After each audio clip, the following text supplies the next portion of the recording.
This is a 2021 Jeep Wrangler Rubicon, JLUR, some people refer to him as. It's the Eco Diesel version, and because of that, I found a nice area to install an onboard compressor. Most Jeep owners that are non-diesel put it in the engine compartment, but quite honestly, there's not a whole lot of room in the diesel engine compartment, and the diesel engine compartment, the fact that you add diesel to this adds 400 pounds additional weight to the front axle. So anything I add to this Jeep, if I can, I prefer not to add it to the front. Front bumper definitely there, front winch definitely there.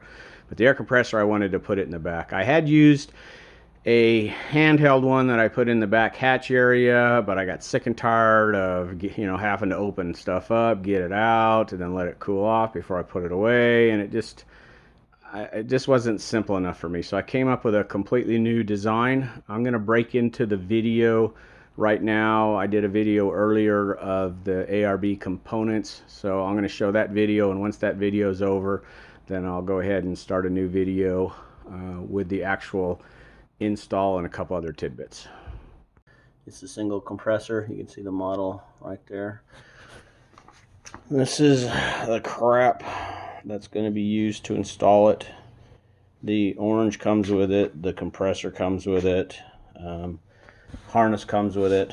I bought this separate, and then I'm changing up the design a little bit. So where I'm going to put this is, if you have a diesel Wrangler, there's a secondary muffler that's to the right side, passenger side of the DEF tank, and that muffler is only there for when you're in the regen mode. It takes the it sounds like a jet engine going off. If you get on the gas during the regen mode, it just comes out with high velocity air sound. Pulling that muffler off doesn't hurt anything, using an over axle kind of like straight pipe. That's what I've done with mine. When you do that, it opens up a pretty good size cavity between right beside the DEF tank, so it's kind of straight behind the trailer hitch up underneath, so it's tucked away pretty good, other than maybe dust.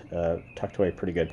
So what I'm going to do is I'm going to install the compressor up underneath there. I've already started to do some fabrication of the mount. I'm just using scrap steel. I'm not going to get anything whoop-de-doo. It just needs to be functional and strong.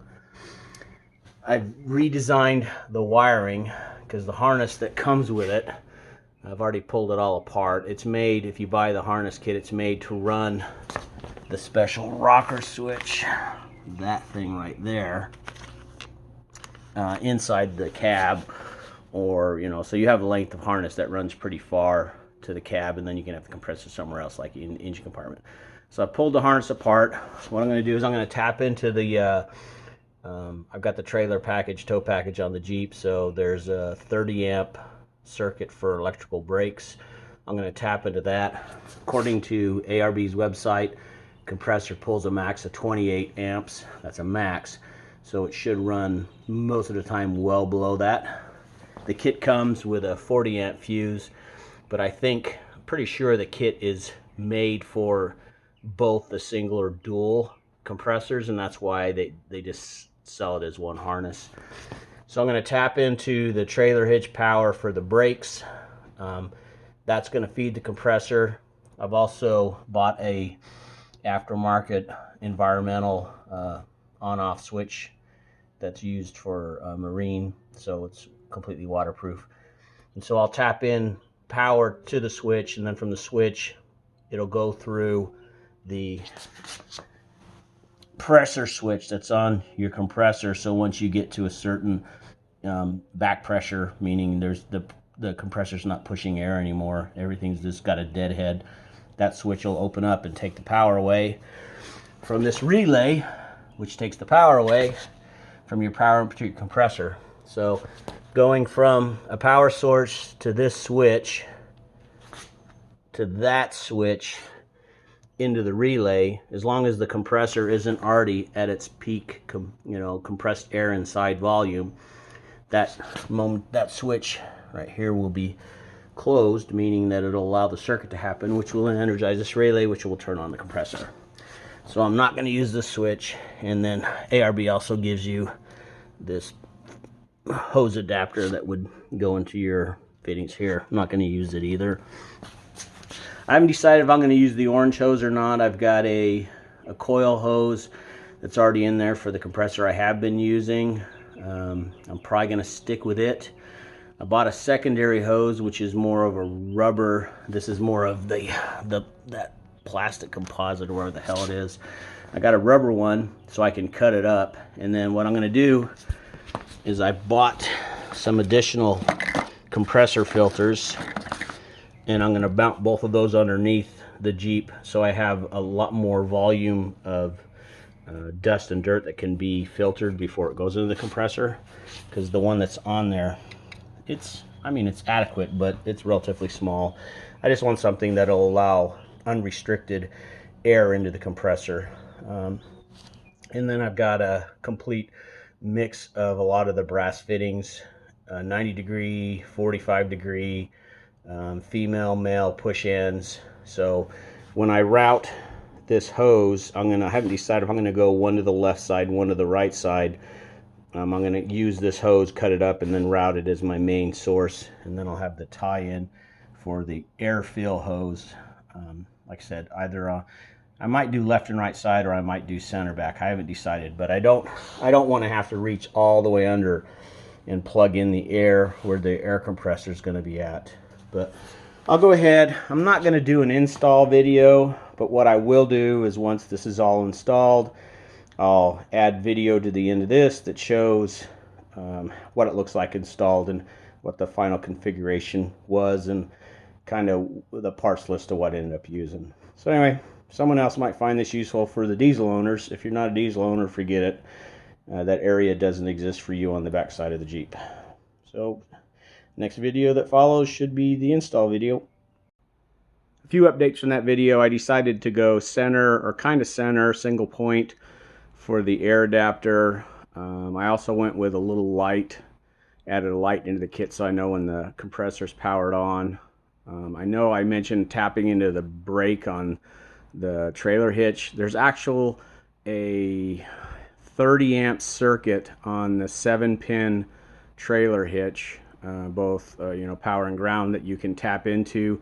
The single stage air compressor only peaks out under load at 25 amps, so with it being on a 30 amp circuit, that's perfectly fine. And then I changed the 40 amps relay, the 40 amps fuse that came in the kit.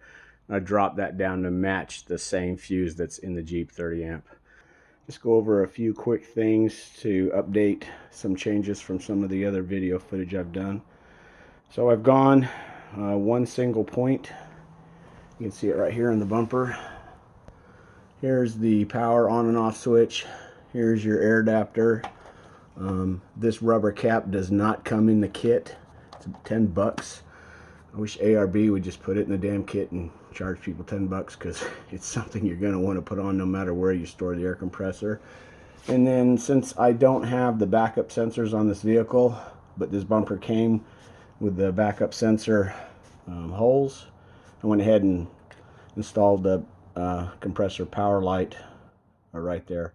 So when you turn on the compressor, the light will turn on. It'll run until the pressure builds enough to deadhead it, and then open up the circuit, and then of course the light will stay on, but the pressure will turn off, compressor will turn off. So here, I'll go ahead and show you.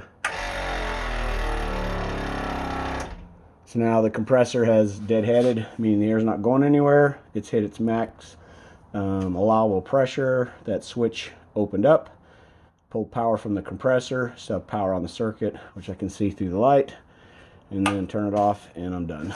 I've installed these loops, horseshoes, whatever the hell you want to call them. They're strong enough to protect the switch and the air adapter for most things. Of course, if it's a rock or something, well, that isn't going to do any good. But if I catch a rock there, I'm definitely in a bad spot, because you can see the toe point actually sticks out a little bit further.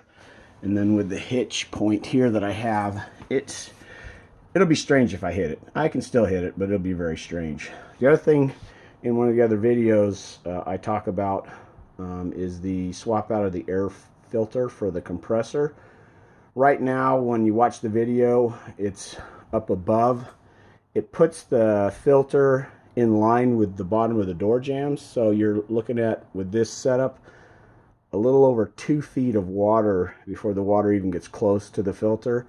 I'm still going to head and move the filter. I'm going to probably move the filter up into this cavity where the tail light is. That way it would just be, I'd be in a really bad situation water wise if it was to get that filter wet or get it submerged.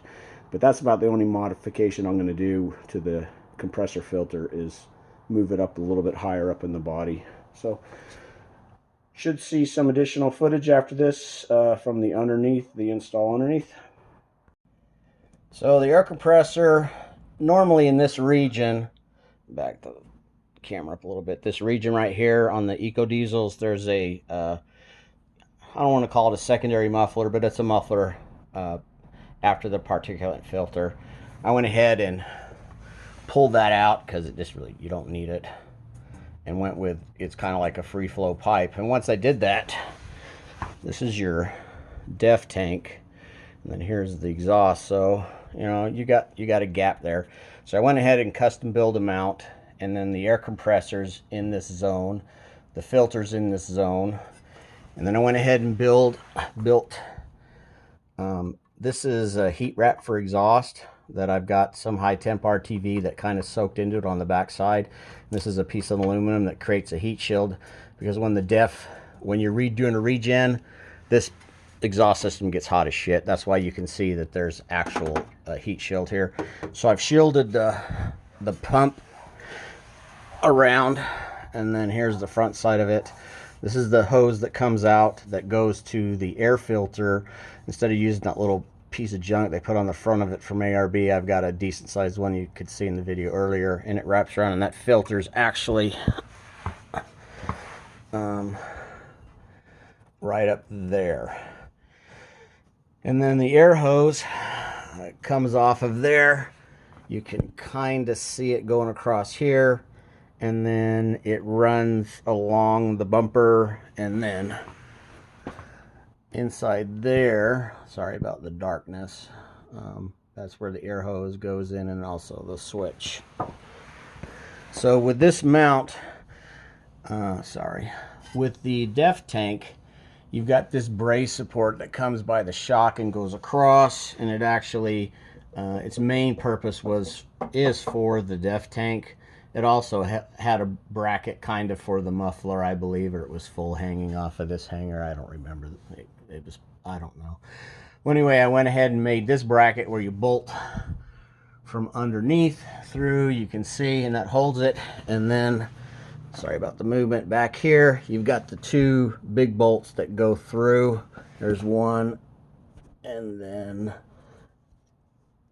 the other one's right there, that hold the trailer hitch on. And I went ahead and had this bracket tied to there. So this thing, I mean, I could do pull-ups off of this mount and the pressure's not going to go. I left the bottom of it open, so anything that air can get through, there's air through here, so it kind of ventilates really good.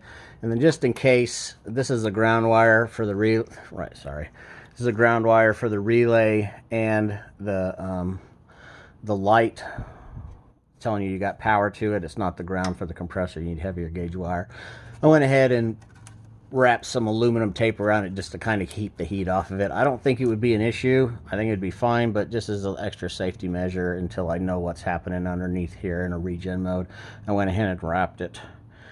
But this is the trailer hitch you can tap into. The red power, the black for ground.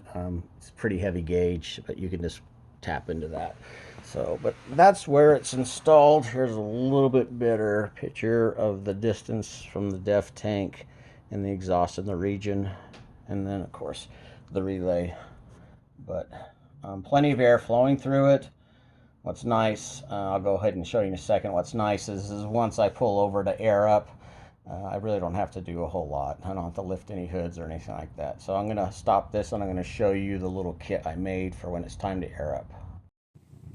Quick update. I went ahead and moved the filter for the ARB compressor into the cavity up here. I made a standoff mount. It's solid as crap. I did a dual filter and then went with a 3/8 hose all the way down to the compressor, and then did a 3/8 to 1/4 inch going into the compressor. Several reasons why I did this. One was to get the filters as high as possible, so the likelihood of them getting wet now, I'd have to be in some serious problems to get them wet. And this cavity gets a little bit of dust, but the dual filter, the way the air pulls in, it's so mild that it's not really pulling any of the dirt that's in there. So it will keep the filters clean for a very long time. The other benefit that I figured I'd be able to get is with a less restrictive intake. 2 minutes used to give me 3.5 psi with 37s. Now 2 minutes of pumping gives me a 4.5 psi. So, about 4.25. So it gave me about 3/4 of a psi more per minute, which I don't want to say it's beneficial. Saving time is definitely beneficial, but just keeping the run time down on the compressor will definitely help. But just wanted to show you guys this quick update. This is the bag that I keep all my air down and air up, you want to call them accessories or tools. It sits in the rear seat, because this is a JLU 4-door. Sits underneath the rear seat in the center, slides right underneath there, stays perfectly fine, hasn't moved with all the wheeling I've done, it just stays in there. So I'm going to go ahead and stop the video here and unpack the bag, and that way you can see all that I have in it. But the reason why I use this bag is I want it extremely simple for me when I need to air down or air back up. I don't want to have to get in the back hatch area and dig through crap. I just want it simple and quick, and especially because a few times I've aired up when it's a little bit windy outside, and it just sucks trying to dig down to find this stuff. And just keeping this one bag in one place, it makes it really quick and simple. Okay, show you the inside of the bag here in a second. These are all the items that I'm storing in the bag. I got a couple other microfiber rags and a few other odds and ends inside the bag. But the most important elements I'm putting on video. So I do an analog gauge for a refill. Main reason for the analog is it's accurate enough, and the batteries aren't going to like bleed out the battery acid, and I'm not going to go to use it and it's going to be dead. So it's good enough to refill, and it's got the bleeder too. It's worked really well. Here's a manual, I call it a manual speed bleeder. This one allows me to go down to a specific pressure. I would use this one if I was going to get real serious with some bad terrain, meaning where I really needed to get down, maybe with the bead locks down to about a 7 or 5 psi. I don't anticipate using this very much, but it allows me to get down to where I need to fairly easily. The other thing that's in this kit is right there. These are 2 emergency core, valve stem cores.